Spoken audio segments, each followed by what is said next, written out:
애쓰지 않고 어떻게 하면 현실을 만드는 걸까요? 이거 하나만 기억하시면 돼요. 생각과 느낌이 결과를 낳는다. 저 이거 다 알아요. 근데 이게 과연 과학적인 내용일까요? 라고 한다면 실험을 한 사람들이 있어요. 실험 내용을 알려드릴게요. 우리의 생각은 에너지 그 자체라고 합니다. 그래서 내가 어떤 에너지를 가지고 있으면 이 에너지가 양자장과 의사소통을 한다라고 되어 있는데요. 실험부터 말씀을 드릴게요. 캘리포니아의 하트매스 연구센터라는 센터가 있어요. 거기에서 감정과 심장, 뇌의 상호작용을 연구를 하는 장소예요. 거기서 사람들을 10명씩 묶어서 실험을 했습니다. 첫 번째 실험은 뭐냐? DNA 샘플을 담고 서 있는 거예요. 그래서 첫 번째 그룹은 어떻게 했느냐? 사랑과 감사의 감정만 느끼게 했어요. 샘플을 딱 들고. 변화가 있었을까요? 없었을까요? 2번 그룹은 사랑과 감정, 감사 같은 긍정적인 감정을 느끼면서 동시에 내가 들고 있는 이 DNA 사슬을 감거나 풀 거야 라는 느낌을 가지겠어요. 이게 두 번째 그룹이고요. 세 번째 그룹은 감정을 없이 그냥 나는 이 DNA를 묶거나 풀 거야 라는 의도만 가지겠어요. 첫 번째 그룹은 감정만, 두 번째 그룹은 감정 플러스 의도, 내가 어떻게 할 거야. 세 번째 그룹은 감정이 없이 그냥 나는 어떻게 할 거야만 있는 거죠. 셋 중에서 결과가 어디에 나타났을까요? 1번, 2번, 3번. 여러분의 선택은? 2분 동안 이 DNA 샘플을 담은 유리병을 들고 있었는데요. 가장 크게 반응한 경우는 바로 두 번째 그룹입니다. 사랑과 감사 같은 긍정적인 감정을 만들어내면서 동시에 나는 이 DNA 사슬을 감거나 풀겠다라는 의도를 가진 집단에서 변화가 생겼어요. 몇몇 사람의 경우에는 DNA가 25% 정도가 감기거나 풀리거나 했다는 거죠. 이게 무슨 소리예요? 이게 세포생물학자가 생물학적 시스템에 영향을 주는 치유자들의 능력을 연구한 테스트였어요. 자, 여기서 말하는 건 감정만 가지고 왜 내가 안 돼요? 라고 했을 때 어떤 정확한 의도를 가지고 있었느냐가 현실 창조에 영향을 미친다는 거죠. 만약에 우리가 들고 있는 DNA 사슬을 우리의 생각과 의도만으로 2분 내에 감거나 풀거나 한다면 우리의 현실에 대해서도 꼬인 부분은 풀고 또 풀어져 있는 부분은 다시 좀 더 감을 수도 있게 만들 수 있다는 뜻이죠. 여기에서의 포인트는 고조된 감정과 명확한 목적이 동시에 있을 때 의도하는 결과를 만들어낸다는 겁니다. 자, 그럼 나는 어떤 현실을 창조하고 있나? 나는 무엇을 끌어당기고 있나? 적나라하게 이 질문을 딱 스스로에게 던졌을 때 이래서 이랬네? 라는 생각을 하게 될 거예요. 이 질문, 날카로운 질문. 내가 매일 내보내고 있는 것은 무엇인가? 내가 매일 의식적이건 혹은 무의식적이건 널리 내보내고 있는 것은 무엇인가예요. 나는 돈에 대한 어떤 생각을 세상에 내보내고 있나요? 건강이나 일하는 거나 셀프 이미지, 나에 대한 어떤 생각을 밖으로 내보내고 있나요? 삶이 부정적인 결과를 끊임없이 만들어내는 것 같다. 나는 왜 맨날 요 모양 요 꼴이지? 라고 생각하시는 분들도 있을 수 있어요. 그러면 우리는 새로운 삶을 위해서 어떤 행동을 해야 되는 걸까요? 삶의 부정적인 생각들, 부정적인 현실들이 계속 만들어질 때 우리는 새로운 결과를 원합니다. 그러면 어떻게 해야 되냐? 아까 뭐라고 했죠? 에너지라고 했죠. 내 생각의 에너지이기 때문에 이 에너지를 변화시키면 돼요. 에너지를 어떻게 변화시켜요? 라고 했을 때 내 감정에 근본적인 변화가 생긴다면 에너지가 변하게 됩니다. 포인트는요, 새로운 결과를 원한다면 지금 내 모습을 버려야 된다는 거예요. 내가 새로운 삶을 살고 싶어. 근데 내가 맨날 똑같이 입고 먹고 자고 움직이고 생활하는 대로 똑같이 해. 만나는 사람 똑같고 듣는 정보 똑같고 나를 바라보는 태도나 행동 하나도 변하지 않아 라고 한다면 똑같은 거죠. 지금까지 나를 안녕 고마웠어. 근데 내가 원하는 거로 가기에는 안 되겠어. 바꿔치자. 바꿔버리는 거예요. 새로운 나로. 그럼 어떻게 해야 이 새로운 내가 되나요? 라고 했을 때 굉장히 많은 분들이 나 부자 되고 싶어 라는 식으로 끌어당김의 법칙을 활용하고 싶어 하시잖아요. 그럼 이걸 되게 일관성 있게 써야 된다는 거예요. 이 파동은 내 생각 에너지는 일관성을 띌 때 훨씬 더 강력해집니다. 그래서 생각과 느낌이 완전히 정렬됐을 때 강력한 신호를 보내는 거죠. 나는 부자로 살고 있어 라는 생각을 만약에 가지고 계신 분은 계속해서 이미 나는 부자야, 부족함이 없어 라는 생각을 가지고 있을 때 이 파동이 계속해서 일관적으로 현실을 창조하게 됩니다. 근데 이미 난 부자야, 부족함이 없어 라는 생각을 하고 있다가도 아니야, 난 되게 가난하고 나는 나이가 들었고 힘 빠지고 못하고 있어 라고 한다면 파동이 바뀌는 거예요. 일관성 있는 파동에서 다시 또 새 차를 타고 다니다가 다시 옛날 차를 굳이 끌고 와서 그걸 굳이 계속 타고 다니는 거랑 똑같은 행동이죠. 만약 당신이 부자가 되기를 원합니다 라고 했는데 사실 나는 가난해 라고 느낀다면 절대 경제적 풍요를 끌어당길 수 없다고 합니다. 아니요, 조 디스펜자님 왜 이렇게 심한 말을 하십니까? 라고 할 수 있는데요. 왜? 생각은 뇌의 언어예요. 느낌은 몸의 언어예요.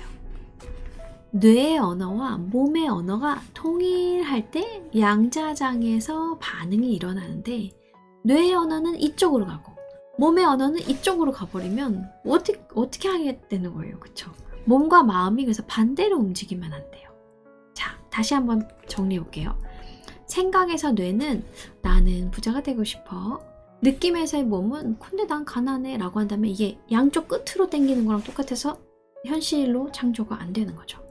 몸과 마음이 똑같이 난 부자가 되고 싶어. 난 이미 부자야. 라는 마음을 계속 가져가야 된다는 거예요. 네. 자, 그러면 내 생각을 어떻게 해서 바꾸나요? 라고 했었을 때 애쓰지 않아도 이걸 먼저 해야지 현실이 바뀌어요. 이게 뭐냐? 적어보세요.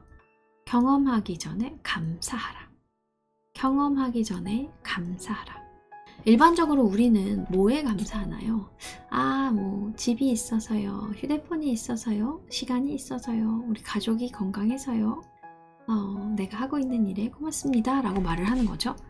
근데 이것들은 뭐예요? 공통점이 이미 내 삶에 존재하는 거예요. 우리는 감사했을 때 이미 일어난 어떤 것에 대해서 감사를 합니다. 그쵸? 그러면 여기에서 질문을 던져볼게요. 만약 여러분이 일어나기도 전에 먼저 감사할 수 있을까요? 먼저 감사하고 먼저 그것과 관련된 그게 다 이루어져서 감사할 때 느꼈던 그 뜨거운 감정을 지금 느낄 수 있을까요? 완벽하게 내가 원하는 대로 된 그 미래의 상태를 지금 경험해서 그 미래에 마치 내가 생생하게 살아있는 것처럼 경험할 수 있을까요? 지금 가지고 있지 않아도 이미 내가 그곳에 살고 있다라고 상상으로 경험할 수 있는가가 중요한 거죠.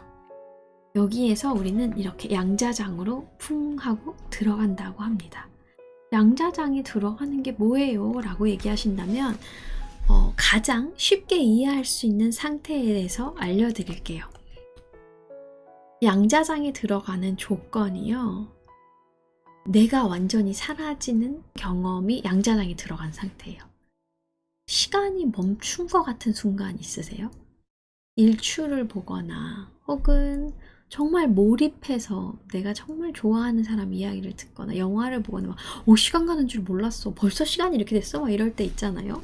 시공간이 사라진 것 같은 경험. 운전에 완전히 몰입하거나 생각에 깊이 빠져 있거나 했을 때 어떤 것에 완전히 집중한 몰입 상태가 되었을 때 여기 어디지? 몇 시지? 이런 것들을 다 잊어버리게 돼요. 몸에 대한 공간의 느낌이 사라지고 환경, 외부 세계에 대한 그런 게 사라져요. 그리고 시간이 사라져요. 그냥 그 시간이 순식간에 확 지나가게 되죠. 바로 이 순간이 내가 양자장으로 들어가는 문턱을 넘어서서 우주의 지성과 함께 작업할 수 있는 시간이라고 합니다. 이렇게 완전한 몰입 상태에 있을 때 우리는 훨씬 더 소원을 이루기 좋은 상태, 애쓰지 않고 내가 원하는 현실을 만드는 상태가 되는 거죠. 이 내용이 나랑 동떨어진 내용이야 라고 생각하실 수도 있는데 아니요. 지금 생각을 해보세요. 만약 어떤 기회들이 지금 여러분 이 문 바깥에 창문하고 막 문에 다 붙어있다고 생각해보세요. 기회들이 나를 찾기 위해서. 그럼 그 순간 나는 그 기회들을 기꺼이 받아들이는 존재 상태에 있나요? 아니면 안 될 거야. 이거는 뭐 누가 와도 할 수가 없는 거야 라고 생각하는 과거의 존재 상태에 있나요? 내가 현재의 존재 상태로 내가 원하는 기회들이 왔을 때 다 잡을 수 있나요? 아니면 불가능한가요? 만약 불가능해서 내가 매일 똑같은 패턴으로 살고 있다면 나는 내 존재 상태를 바꿀 수 있을까요? 새로운 마음으로 운명을 관찰할 수 있을까요? 네가 원하는 그 경험이 있잖아. 그 경험 속에 푹 빠져버려야 돼. 너는 매번 자리에서 일어날 때마다 새로운 존재 상태로 변해서 일어나는 거야. 네가 원하는 그 삶 속으로 푹 들어가서 그 말을 하고 어떤 감정을 느끼고 뭘 상상하고 느끼고 말하는지 그걸 꿈에서 다 느껴봐. 그리고 난 다음 아침에 일어나면 다 실현되었네. 감사하다. 라는 마음으로 하루하루를 시작해. 그렇게 하면 더 이상 원인을 이만큼 만들어서 이만큼의 결과를 만들 거야 라고 애쓰는 사람으로 살지 않아도 돼. 너의 존재 상태가 변한다면 애쓰지 않고도 네가 원하는 현실을 끌어당길 수 있어 라고. 자, 다시 한번 질문할게요. 당신이 원하는 모든 것을 이루어줄 수많은 기회와 운이 당신을 기다리고 있을 때 당신은 과연 현재의 존재 상태로 그 모든 것을 기쁘게 받아들일 수 있나요? 이 질문에 만일 머뭇거리게 된다면 이제 당신은 당신의 존재 상태를 바꿔야 될 때입니다. 들어주셔서 감사합니다. 오늘은 여기까지 한번 해볼게요. 과거에서 벗어나서 새로운 나로 존재하는 것. 그래서 데이비드 호킨스 박사가 맨날 성공은 손바닥 뒤집기예요. 새로운 존재 상태가 되면 그 순간 완전히 다른 사람으로 살게 되는 거예요. 어제까지는 내가 정크푸드 먹고 하루 종일 뭐 SNS 하고 내 뇌가 계속 망가진 어떤 행동들을 선택했던 사람이라면 부정적인 말하고 시간 함부로 보내는 것에 대해서 아무런 반응도 없던 사람이라면 오늘 지금 이 순간부터의 나는 새로운 존재가 될 거예요. 다이어트 중에서 제일 효과 많이 본 것 중에 하나가 전지현이 밥을 어떻게 먹을까? 아니면 좀 더 마른 연예인들 있잖아요. 그거 생각하면서 자기가 밥을 먹으면 살이 저절로 많이 빠지거든요. 나는 막 다 퍼먹는 사람이야 해서 내가 왜 이렇게 허겁지겁 먹지? 나는 티스푼으로 우아하게 먹는 사람이야? 라는 이미지를 최희수 소장님처럼 가져가셔도 되고 혹은 나는 오늘 하루만큼은 송혜교처럼 살래. 전지현처럼 살래. 라고 하면서 내 존재 상태를 새로운 방향으로 계속 옮겨갈 수 있도록 하는 거죠.